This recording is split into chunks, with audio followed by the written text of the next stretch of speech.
your first reaction to what happened on October the 7th incensed many people.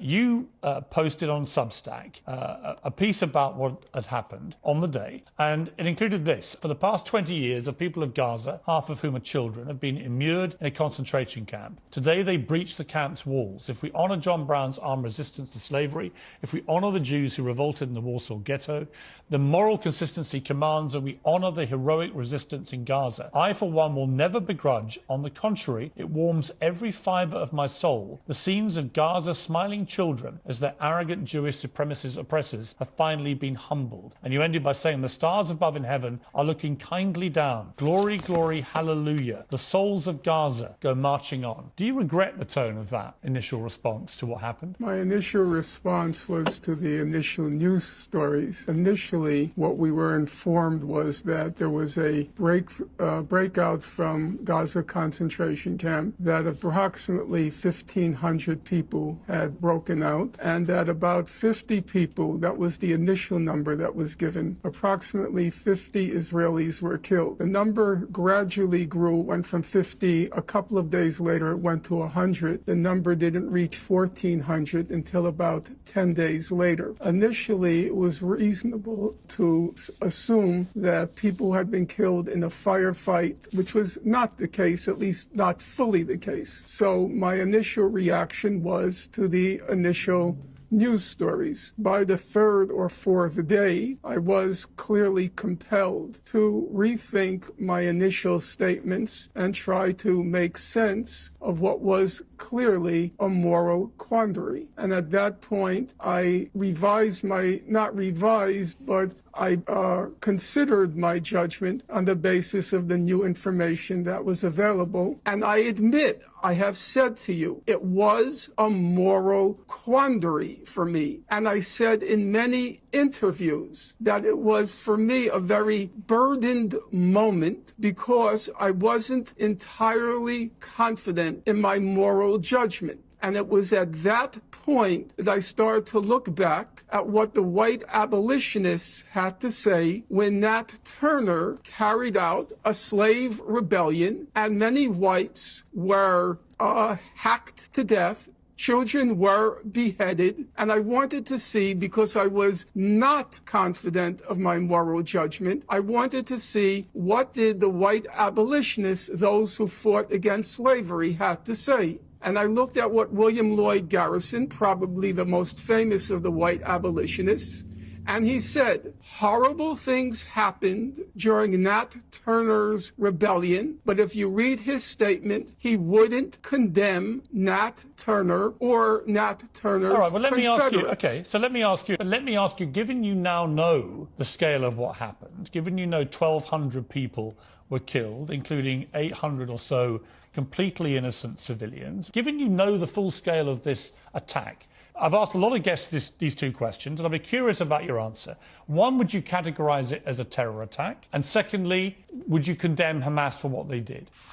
My view is as follows. Number one, as far as the evidence shows now, atrocities occurred on October 7th. The magnitude of the atrocities and the types of atrocities, for example, were children beheaded, were women raped. That remains, so far as I can tell from the evidence, an open question. However, that there were atrocities that occurred, my answer is yes. That's the factual question. And then there is the legal question. As a matter of law, it seems unquestionable that the people who perpetrated these atrocities would be prosecuted and convicted in a court of law. However, I would say on the legal question, I should think that there would be some mercy shown because those who carried out the atrocities were concentration camp inmates. Number three, which I think is the one that concerns you the most, is the moral question. And at a moral level, my view is my basic precept. We may disagree. My basic precept is that there but for the grace of God go I. That is to say, I'm very reluctant to condemn people who are in a position or in a condition such that were I in that position or condition, I'm not sure what I would would do. Now, the 1,500 young men who burst the gates of Gaza, they were born into a concentration camp. They lived for 2 decades in a concentration camp. They had no past. They had no present. They had no future. They had no jobs. Half of them, according to humanitarian organizations,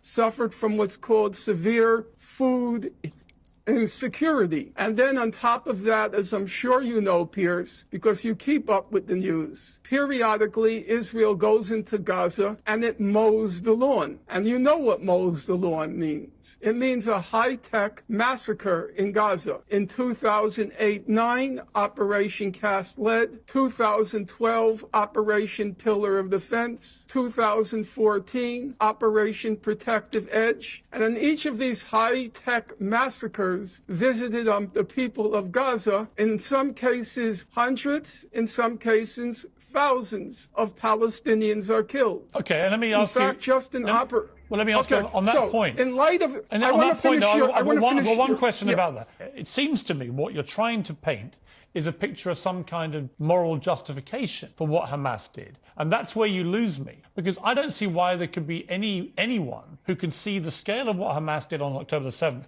and not simply condemn it out of hand. Piers, I'm trying to be candid with you. Number one, I appreciate your humanity.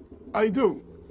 I don't know you from Adam. I'm not a TV or a television or a social media kind of person. I'm a book person. I'm old-fashioned. However, I do recall that when that famous moment when Susan Boyle appeared on Britain's Got Talent, and I remember the camera turning to you, focusing on you. I could see it in my mind's eye. I saw your eyes narrow, and suddenly the humanity in you came up. Here is this obscure woman whose talent had gone unrecognized. And if I can speak to that same program, for me, the most poignant moment, the one I carry with me since that moment, was when Simon Cowell asked Susan Boyle, well, why haven't you been discovered yet? And she replied, because I haven't been given a chance. And that's how I feel about the people of Gaza. That's how I feel about those young men in Gaza. You ask me why I won't condemn them. Because those young men were born into a concentration camp.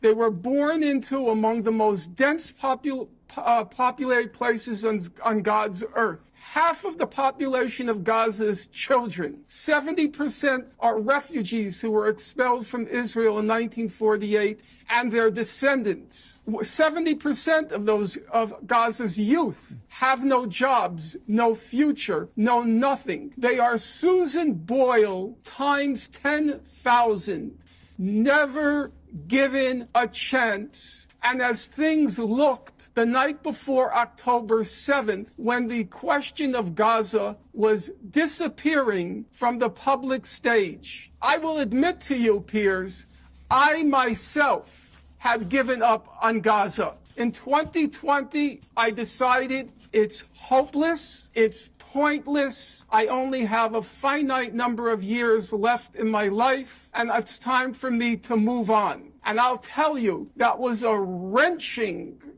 decision on my part, because I knew I was abandoning the people who for 15 years I had devoted my life to chronicling every detail of the horror that had been inflicted on those people. And I gave up on them. Okay. And that meant if I gave up, they had no future, because I was the last chronicler. Okay, but what I would say... Gaza. All right, but what I have the only book but Professor, that's been written on this subject. Let me respond. I just don't think saying that people who have been oppressed, which they undoubtedly were for many years, that justifies them committing that act of terror. You are the son of two people who survived the Holocaust, who were both in concentration camps. You're a Jewish man, and you know how incendiary that Substack has proven to be with Jewish people around the world, many of whom have felt this is the nearest thing to the Holocaust of World War II that they've endured. What your parents went through, being revisited on them in these kibbutzes on October the 7th. What do you feel about them? I mean, how would your parents have felt about you literally on the day that this happened, talking about heroic resistance, talking about that you will never begrudge the scenes, the stars in heaven are looking kindly down, glory, glory. The souls of Gaza go marching on. How would your parents have felt about that, coming out of concentration camps, surviving the Holocaust of World War II? Well, first of all, anything I write, I have my parents looking at the screen behind me over my shoulders, in a metaphorical sense. I am very conscious. Every moment of my existence goes back to the martyrdom of my family. So, it's not as if suddenly you're posing a question to me that never occurred to me. Quite the contrary, I do need, even 30 years after their death, I need the moral validation that came from my parents' martyrdom and the extermination of their family. How would my parents have reacted? My guess is if on the first day they heard that inmates in a concentration camp burst its gates, I think my parents would be very pleased at that fact. As the events became clearer, my guess, but this is pure speculation, my guess is my parents would go out with their hearts, would go out to those who burst the gates of the concentration camp and whose lives were destroyed. Now, you will say to me, completely legitimately, you would say, well, what would your parents feel about the innocents who were slaughtered in the atrocities on that date? So I'm going to give you as close an answer as I could give, as I'm able to. I once asked my late mother, I said to her, what was your feeling when you heard that the German cities were being terror bombed during World War II? The carpet bombing of the German cities targeting civilians. What was your feeling? And my mother's response to me was, quote, our feeling was, if we're going to die, we're going to take some of them with us. Now, that's not the most morally elevated statement. I agree. And do I wish my mother had and my father had a heightened sensitivity to German civilian life? I suppose I would wish it. But I will tell you, Piers, to the last day of my parents' life, it was unthinkable that they would have a kind word to say about Germans. And it was unthinkable that I would ever quarrel with them on that point. Okay. I accepted that given their life experience, they had the right to hate the people who destroyed their lives. Okay. And the people Professor of Finkelstein Gaza have the right to hate the people who destroyed their lives. السلام عليكم. لا تنسوا الاعجاب بالفيديو والاشتراك في القناة تشجيعا لنا لنستمر بنشر المزيد إن شاء الله.